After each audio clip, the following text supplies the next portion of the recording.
जय हिंद। आज हम समझेंगे जैव अणु के बारे में। ये कक्षा 12 केमिस्ट्री का जो है 14वां चैप्टर है।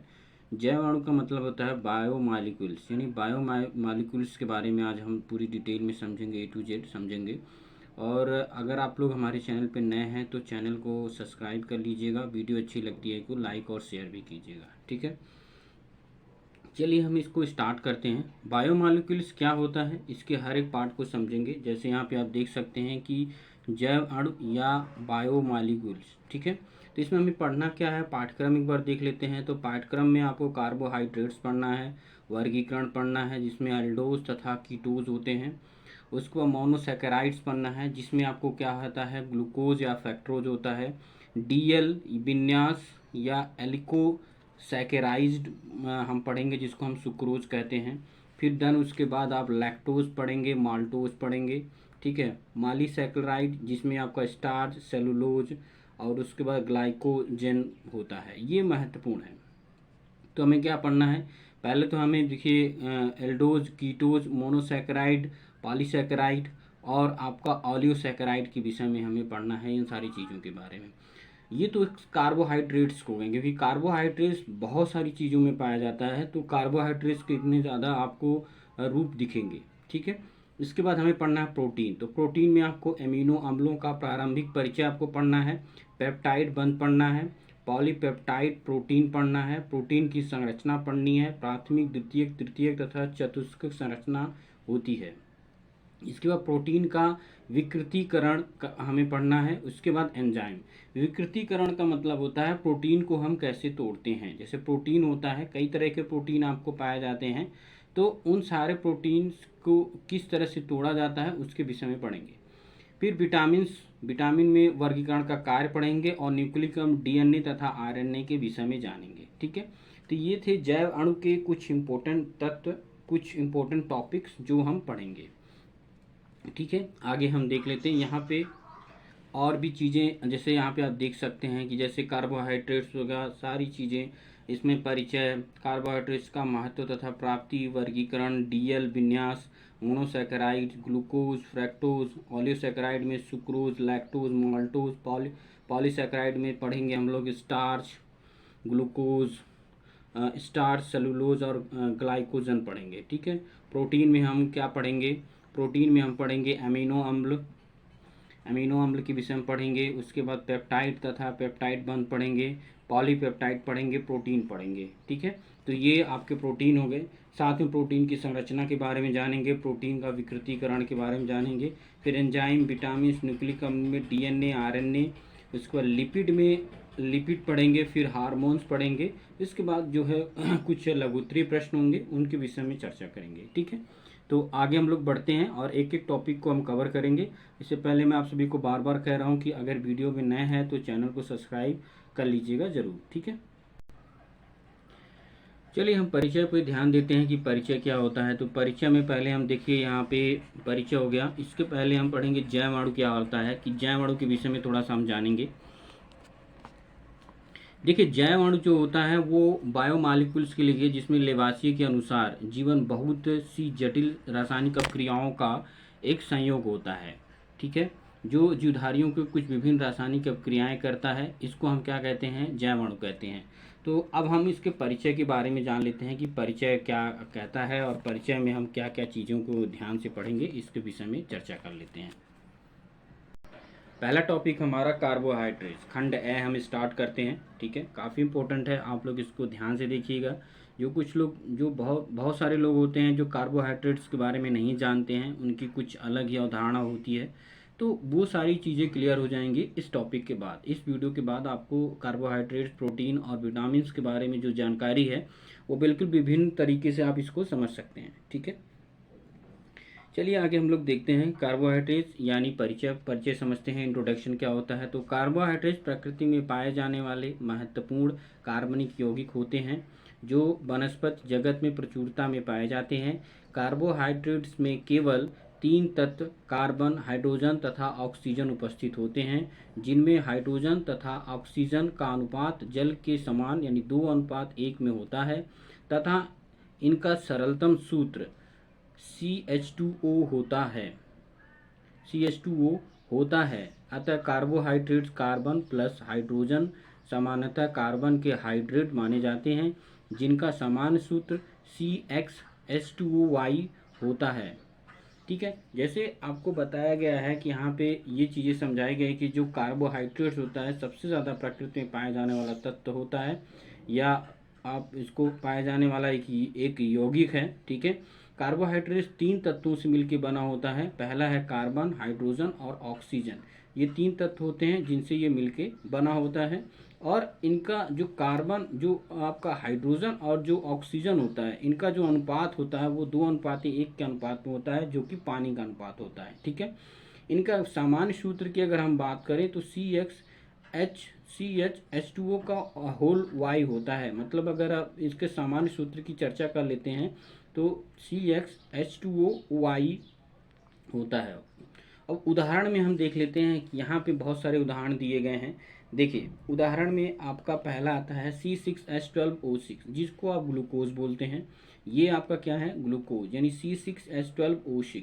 उस पर C6, अगर आप इसी को अलग अलग लिख लेते हैं, जैसे इसको ब्रैकेट में 6 कर लेते हैं, तो ये फ्रैक्टोज, इसको ग्लूकोज या फ्रैक्टोज भी कहते हैं। तो आप जो है इसको जैसे इस सूत्र के आधार पे भी लिख सकते हैं, और यहाँ पे भी जैसे लिखा गया है C6H12O6 के आधार पे भी इसको पढ़ सकते हैं। ठीक है, दूसरा है आपका C12H22O11। ठीक है, तो इसका क्या नाम होता है? इसका सुक्रोज नाम होता है। क्या नाम होता है? सुक्रोज। तो ये जो सूत्र होता है इसका नाम सुक्रोज है, और इसका C6H10O5, यानी इसका नाम स्टार्च है। तो ये जो सूत्र होता है ये स्टार्च का होता है, ये सुक्रोज का होता है, और ये क्या होता है? ग्लूकोज का होता है। ठीक है, तो आई होप कि ये आपके सामान्य सूत्र और कार्बोहाइड्रेट्स के जो प्राकृतिक कहाँ कहाँ पाए जाते हैं, किस अवस्था में पाए जाते हैं, कितने तत्वों से मिलके बने होते हैं, ये क्लियर हो गया होगा आप सभी को। ठीक है, चलिए आगे देखते हैं हम लोग कुछ महत्वपूर्ण या कुछ विशेष बातों पे हम चर्चा कर लेते हैं। या देखिए, कार्बोहाइड्रेट्स के उपरोक्त सामान्य सूत्र में कुछ विभिन्न निम्नलिखित अपवाद हैं। इस श्रेणी के सभी सदस्यों को सामान्य सूत्र CxH2I के द्वारा प्रदर्शित नहीं किया जा सकता। जैसे C5H10O4, जिसको हम बोलते हैं 2D ऑक्सीराइबोस के नाम से जानते हैं। C6H12O5 यानी रैमनोज के नाम से जानते हैं। रैमनोहेक्सोज यानी C7H14O6 जो होता है, रैमनो हेक्सोज के नाम से इसको जानते हैं। तो ये कुछ इसके क्या होते हैं कि अपवाद वाले सूत्र होते हैं, जो जैसे यहाँ पे आपको बताया गया है कि C6H2O का होल वाई के रूप में जो आप सूत्र बताया गया है, ये पूरा तरह से नहीं संभव हो सकते हैं। ठीक है, चलिए आगे हम लोग ध्यान से देख लेते हैं कि आगे और क्या हमें पढ़ना है।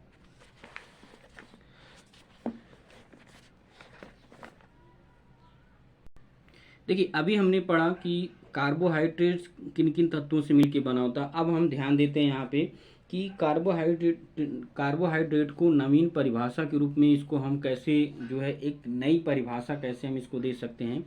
तो सभी हाइड्रॉक्सी एल्डिहाइड और कीटोन अथवा वे सभी कार्बनिक यौगिकों जो जल अपघटित होकर पानी हाइड्रॉक्सी एल्डिहाइड या कीटोन देते हैं तथा जिनमें कम से कम एक असममित कार्बन होता है, कार्बोहाइड्रेट्स कहलाते हैं। तो ये आपका एक केमिकल जो केमिस्ट्री वाली जो परिभाषा है वो आप इसको समझिए। तो कह रहा है कि सभी पॉली हाइड्रॉक्सी एल्डिहाइड और कीटोन अथवा ये सभी कार्बनिक यौगिक जो जल में अपघटित होंगे पॉलीहाइड्रॉक्सी एल्डिहाइड या कीटोन देते हैं। पॉलीहाइड्रॉक्सी एल्डिहाइड या कीटोन का मतलब होता है, इन सभी जो टॉपिक हैं इनके विषय में हम आगे पढ़ेंगे एक एक करके। तो इनके में कम से कम एक सममित कार्बन पाया जाता है, जिसको हम क्या बोलते हैं? कार्बोहाइड्रेट्स पढ़ते हैं। ठीक है, इसकी इंग्लिश में एक बार हम ध्यान से देख लेते हैं कि all polyhydroxy aldehydes and ketones along with all those the substance which eld these on the hydrolysis and cations at least one asymmetric carbons are the terms as the carbohydrates। ठीक है, तो ये इसकी इंग्लिश में एक परिभाषा हो गई। उदाहरण के तौर पे आप देख सकते हैं यहाँ पे एक उदाहरण भी लिखा है जो ग्लूकोज को अलग अलग तोड़ दिया है। तो देखिए जैसे हमने ग्लूकोज का जो सूत्र होता है C6H12O6 होता है। तो 1 2 3 4 5, ये 5 आपका 6 हो गया और एक 6 हो गया, तो 6 कार्बन हो गया। और यहाँ पे आप जोड़ देंगे C6H12 यानी 12 जो है आपका हाइड्रोजन मिलेगा, और O6 यानी ओ मतलब ऑक्सीजन जो है आपका 6 मिलेगा। तो ये इसका एक तरह से विस्तृत रूप है जो जिसको हम बोलते हैं ग्लूकोज। ठीक है, समझ में आ गया। अगला हम देखते हैं कि हाइड्रोटोन में मुक्त एल्डिहाइड या कीटोन समूह अवस्था में न होकर अल्कोहल के OH ग्रुप में क्रिया करके एमीहेसिटल तथा हेमीकीटल नामक जो है नाम से बनाते हैं। ठीक है, तो ये जो था आपका ये जो उदाहरण था ये क्या है आपका ग्लूकोज का एक एग्जाम्पल है जिसको हम बोलते हैं कार्बोहाइड्रेट्स। ठीक है, अब हम पढ़ते हैं कि कार्बोहाइड्रेट्स का महत्व तथा प्राप्ति, यानी कार्बोहाइड्रेट्स आखिर कहाँ पे प्राप्त हुए हैं और इसका महत्व क्या है, इन सभी विषयों पे हम चर्चा करेंगे। ठीक है, तो संपूर्ण वनस्पति जगत कार्बोहाइड्रेट का विस्तृत भंडार है। ठीक है, ग्लूकोज, गन्ने की शक्कर, सेलुलोज, स्टार्च आदि वनस्पति जगत में प्रचुरता में उपलब्ध होते हैं जो मानव मात्र के लिए भोज्य पदार्थ प्रदान करते हैं। शरीर ढकने के लिए कपड़ा, लकड़ी या फर्नीचर, कागज, कार्डबोर्ड, गत्ता, प्लाई, लकड़ी, ईंधन आदि सभी कार्बोहाइड्रेट्स का मुख्य स्रोत वनस्पति जगत ही हैं। संश्लेषित धागे, फोटोग्राफी फिल्में, प्लास्टिक, विस्फोटक आदि बनाने में इनका उपयोग प्रचुरता से होता है। आप इस चीज़ को आप समझ सकते हैं कि कार्बोहाइड्रेट हर एक क्षेत्र में जो है उपयोग करता है। जैसे यहाँ पे बताया गया कि मान लीजिए आपको कपड़ा बनाना है, तो कपड़ा जब बनाएंगे तब भी आपको कार्बोहाइड्रेट्स का प्रयोग किया जाता है। और विस्फोटक पदार्थ या कोई भी ऐसा चीज़ जो बना रहे हैं तो वहाँ पे कार्बोहाइड्रेट्स की उपस्थिति वहाँ पे बनी रहती है। अगला कह रहा है कि स्टार्च का उपयोग एथिल अल्कोहल बनाने में होता है जो पेय द्रव्य के रूप में सिरका बनाने में, दवाइयाँ तथा अन्य महत्वपूर्ण कार्बनिक यौगिकों के बनाने में प्रयुक्त होता है। लकड़ी के भंजक आसवन में मेथिल अल्कोहल, एसीटोन तथा एसीटेट अम्ल आदि प्राप्त किए जाते हैं। भंजक आसवन में बनी गैसें ईंधन के रूप में तथा काष्ठ तार सड़कों आदि के निर्माण में प्रयुक्त होता है। ठीक है, इसका मतलब ये है कि जो स्टार्च का उपयोग एथिल अल्कोहल, जैसे आप एथिल अल्कोहल बनता है, ठीक है, नॉर्मली अगर देखा जाए तो बहुत जगह जो है देसी शराब जिस तरह से बनाया जाता है प्रभाजी आसवन विधि द्वारा बनाया जाता है। इसमें एसीटोन, एसिटिक अम्ल, आपको पता है एसिटिक अम्ल हम सिरकों को बोलते हैं। तो जब सिरका जब बनाया जाता है तो इसी मेथड को अपनाया जाता है। ठीक है, तो एसिटिक अम्ल के बनाने में भी क्या होता है कि स्टार्च का उपयोग करके हम इसका ज़्यादातर निर्माण करते हैं। ठीक है, कार्बोहाइड्रेट्स पेड़ पौधों की देन है। प्रकृति में कार्बोहाइड्रेट्स को बनाने की क्षमता केवल हरे पौधों में होती है जो सूर्य के प्रकाश की उपस्थिति में कार्बन डाइऑक्साइड, CO2 एवं जल यानी हाइड्रोजन H2O तथा हरी पत्तियों से उपस्थित पर्णहरिम क्लोरोफिल के द्वारा बनाते हैं। यह प्रक्रिया प्रकाश संश्लेषण कहलाती है। आपको पता है कि जो कार्बोहाइड्रेट्स है वो हर जगह उपस्थित होता है और उसी की उपस्थिति में जो है हरे पौधे सूर्य के प्रकाश की उपस्थिति में कार्बन डाइऑक्साइड और पानी के मिश्रण को करके प्रकाश संश्लेषण विधि द्वारा वो पर्णहरिम का निर्माण करते हैं, जिससे क्या मिलता है हमें ऑक्सीजन का निर्माण होता है। तो ये बहुत बार क्वेश्चन पूछता है कि जो पर्णहरिम होता है वो किस तरह से जो है ग्लूकोज या कार्बन जो ग्लूकोज का निर्माण कर लेता है। तो यहाँ पे एक छोटा सा रिएक्शन और काफ़ी इंपॉर्टेंट रिएक्शन दिया गया है। C6CO2 यानी 6 भाग आपने कार्बन डाइऑक्साइड लिया, देन आपने 18 भाग आपने हाइड्रोजन लिया, क्योंकि आपको पता है कि वायुमंडल में कार्बन डाइऑक्साइड होता है और जो पानी है, जो पौधे होते हैं वो जड़ के माध्यम से पानी लेते हैं।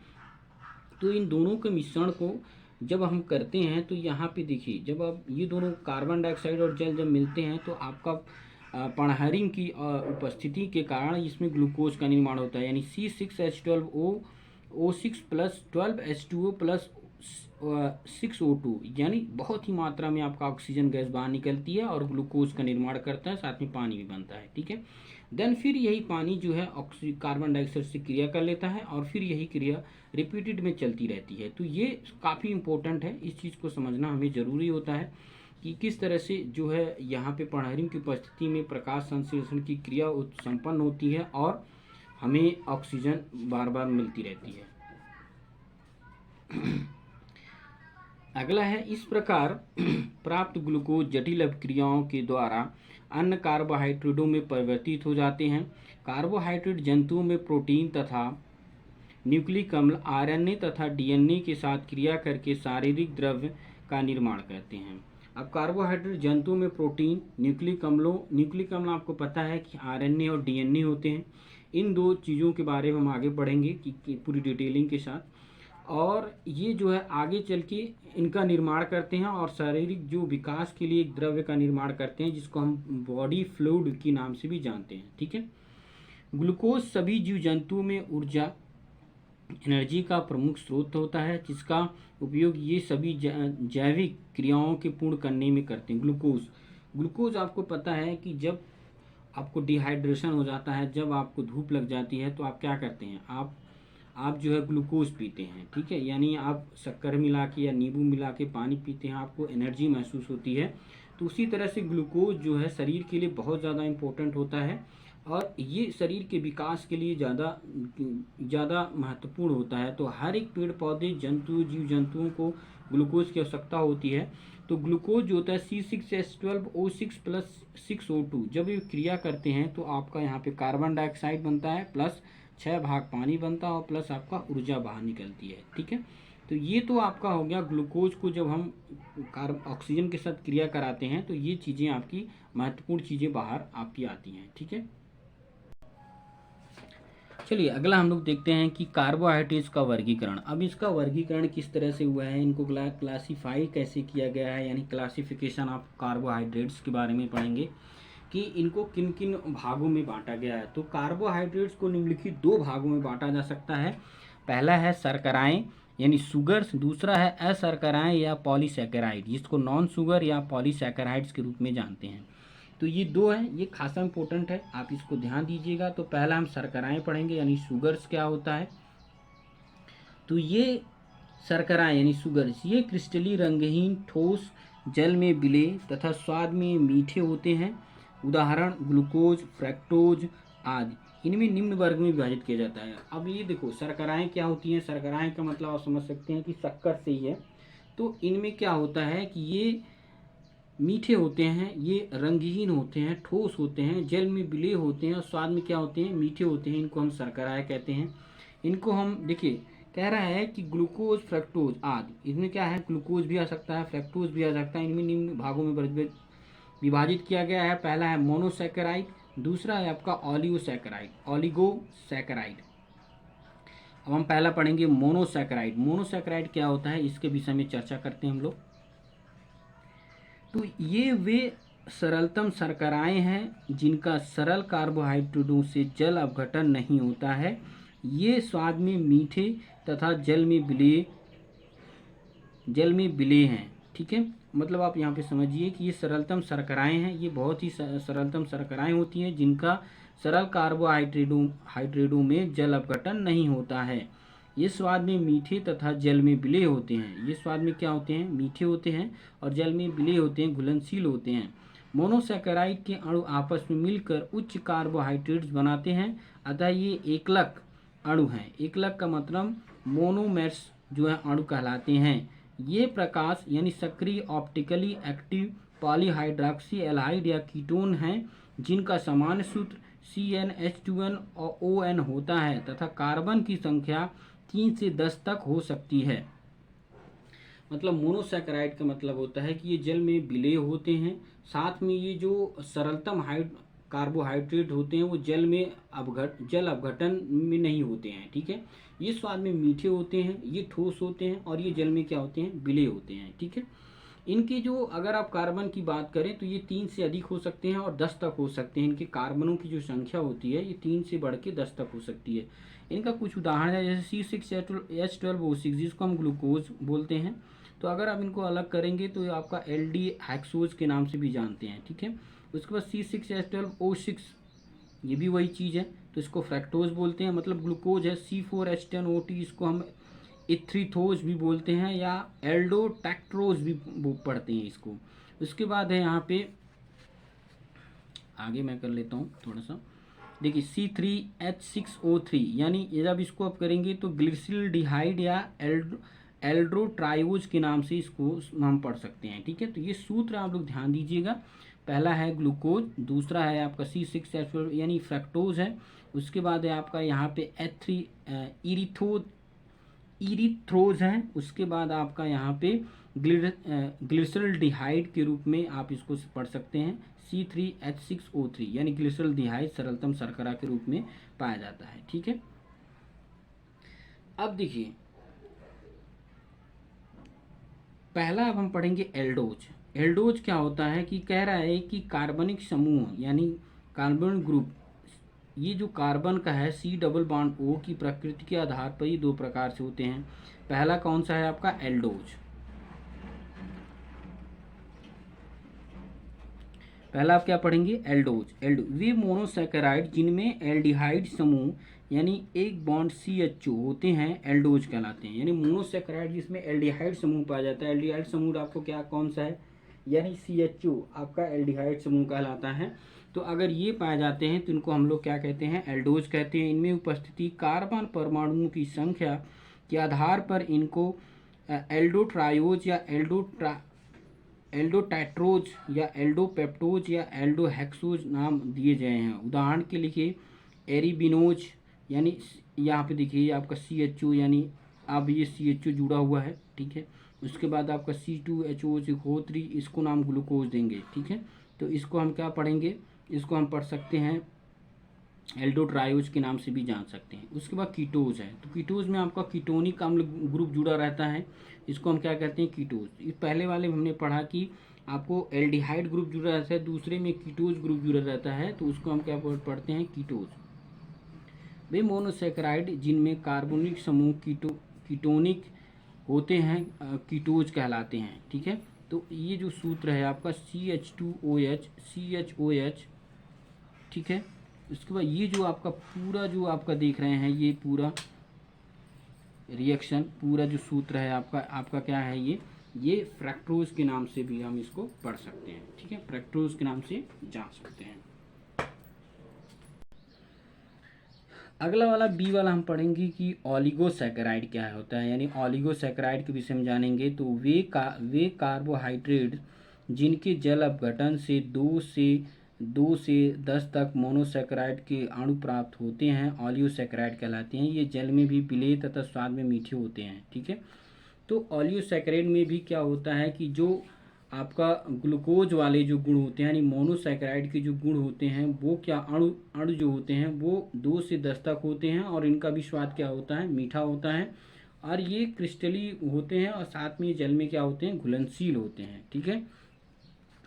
फिर आगे कह रहा है कि मोनोसैकेराइड के मुख्य उदाहरण जिसमें हम डाई ट्राई पेंटा या पेंटासैकेराइड कहते हैं। उदाहरण के लिए यहाँ पे आप देखिए माल्टोज हो गया, लैक्टोज हो गया, तो आपका C12H22O11 प्लस H2O, तो ये आपका सुक्रोज है। ये सुक्रोज प्लस जब आप पानी से क्रिया कराते हैं यहाँ पे, तो आपका जल अपघटन के थ्रू आपका क्या बनेगा, पहले ग्लूकोज बनेगा C6H12O6, यानी जब आप इनको क्रिया कराएंगे तो आपका पहले बनेगा ग्लूकोज, फिर आप बनेगा फ्रैक्टोज, यानी C6H, मतलब दोनों में अलग अलग भागों में टूट जाएगा जल अपघटन के साथ। तो जब जल अपघटन कराते हैं तो ग्लूकोज और आपका ये फ्रैक्टोज में टूट जाता है। सेम क्रिया यहाँ पे भी होती है, यानी लैक्टोज है तो ये सुक्रोज है, ये लैक्टोज है, सेम सूत्र है लेकिन अलग अलग चीज़ों में पाया जाता है। तो ये जब आप क्रिया कराएंगे तो सेम वही चीज़ बनेगा, यानी ग्लूकोज बनेगा और आपका ग्लाइकोज बनेगा, ठीक है। तो ये चीज़ें आपको ध्यान देना है कि किस तरह से आप इसको आगे पढ़ सकते हैं, ठीक है। अगला हम देखेंगे मोनोसैकेराइड क्या कहलाते हैं। मोनोसैकेराइड के विषय में चर्चा करेंगे, ठीक है। तो वे सामान्य कार्बोहाइड्रेट्स जो जल अपघटन होकर जिसके अधिक सामान्य यौगिक नहीं देते हैं, अर्थात इनका जल अपघटन नहीं होता है, ग्लूकोज तथा ग्लूकोज तथा फ्रक्टोज यानी मोनोसैकेराइड के समान उदाहरण हैं। मोनोसैकेराइड में हाइड्रोक्सिल यानी OH, जब आप OH यानी अल्कोहलिक ग्रुप जब जुड़ता है तो हाइड्रोक्सिल कहलाते हैं। सामान्य के साथ साथ एल्डिहाइड यानी CHO ग्रुप जब जुड़ता है तो उसको एल्डिहाइड कहते हैं। कीटोन का C डबल बॉन्ड O यानी COO जब आप जुड़ता है तो आपका क्या होता है, कीटोन समूह कहते हैं। इसको हम क्या कहते हैं, एल्डिहाइड समूह मुख्य मोनोसैकेराइड का एल्डोज अथवा कीटोन समूह युक्त मोनोसैकेराइड कीटोज कहलाते हैं।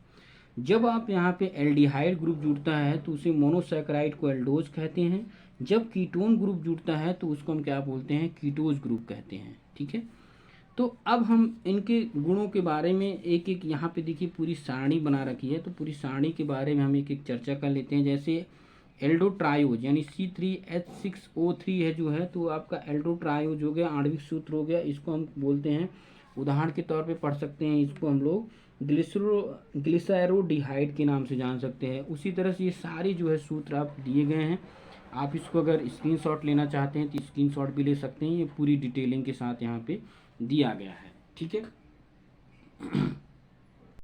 अब हम पढ़ लेते हैं ग्लूकोज या डेक्सट्रोज यानी ग्लूकोज क्या होता है, इसके विषय में जान लेते हैं। तो C6H12O6 जो होता है ये ग्लूकोज होता है, ये ग्लूकोज का सूत्र होता है, इसको आप डेक्सट्रोज के नाम से भी जानते हैं। तो ग्लूकोज का सबसे प्रमुख मोनोसैकेराइड है, ग्लूकोज सबसे प्रमुख मोनोसैकेराइड है जिसका सूत्र C6H12O6 होता है।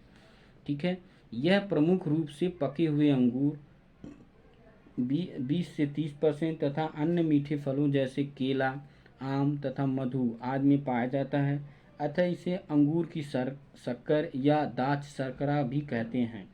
रक्त में 0.3% के लगभग ग्लूकोज होता है तथा मधुमेह के रोगी के रक्त में यह अधिक होता है। मूत्र यूरिन में भी कम मात्रा में ग्लूकोज मधुमेह के रोगी के मूत्र में लगभग 10% होता है। संयुक्त अवस्था में यह माल्टोज, सुक्रोज, स्टार्च तथा सेलुलोज में पाया जाता है। देखिए ग्लूकोज जो होता है एक तरह से मीठेपन को हम कह सकते हैं। ग्लूकोज C6H12 इसका सूत्र होता है, ये सबसे प्रमुख मोनोसैकेराइड होता है। ये ज़्यादातर अंगूर के फलों में पाया जाता है, 20 से 30% तक अंगूर के फल में ये पाया जाएगा। और जब कोई व्यक्ति अगर सामान्य व्यक्ति है तो 0.3% के में उसका ग्लूकोज उसके शरीर में पाया जाता है, लेकिन मधुमेह रहता है तो लगभग 10% तक वो चला जाता है। और उसके मूत्र जो होता है यूरिन में भी ये सबसे ज़्यादा पाया जाता है, जो है जब कोई डायबिटीज़ का मरीज होता है तो उसमें पाया जाता है। ठीक है, तो ये हो गया ग्लूकोज। अब इसके बनाने की विधियों के बारे में चर्चा कर लेते हैं। तो बनाने की विधियाँ में प्रयोगशाला विधि हम एक बार समझेंगे। व्यापारिक विधि आपको सभी को पता है कि जब गन्ने शुगर मिल में भी आप देख सकते हैं कि आपको शर्करा बनाई जाती है, शक्कर बनाया जाता है, तो वही ग्लूकोज का ही मेथड है। तो प्रयोगशाला विधि लैबोरेटरी मेथड हम पढ़ लेते हैं एक बार। तो प्रयोगशाला में ग्लूकोज को सुक्रोज के जल अपघटन से बनाया जाता है।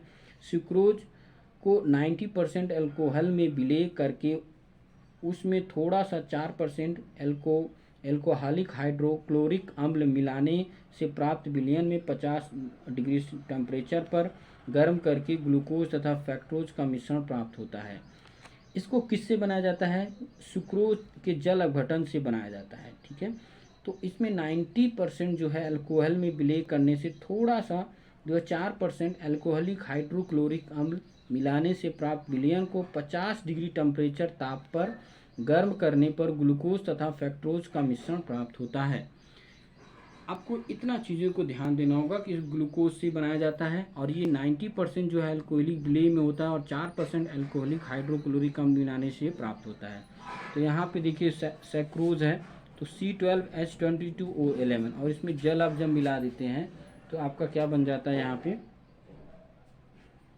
ये आगे आपका देखिए यहाँ पे आपका ग्लूकोज और यहाँ पे फ्रक्टोज आपका बनके तैयार हो जाता है। ठीक है, तो ये हमने बनाने की विधियों को समझा, हमने जो है अणु मॉलिक्यूल्स के बारे में समझा, यानी जैव अणु यानी बायो मॉलिक्यूल्स के बारे में समझा। आगे हम इसके रासायनिक गुण, भौतिक गुण, इन सभी विषयों पे हम चर्चा करेंगे, इनके सभी चीज़ों को हम समझेंगे। ठीक है, और अगर आप वीडियो अच्छी लगती है तो लाइक भी कीजिएगा, शेयर, सब्सक्राइब और कमेंट भी कीजिएगा हमारे चैनल को। ठीक है, तो अभी के लिए इतना ही, नेक्स्ट वीडियो मिलते हैं और इसी टॉपिक के साथ हम चर्चा करेंगे नेक्स्ट वीडियो में, ठीक है।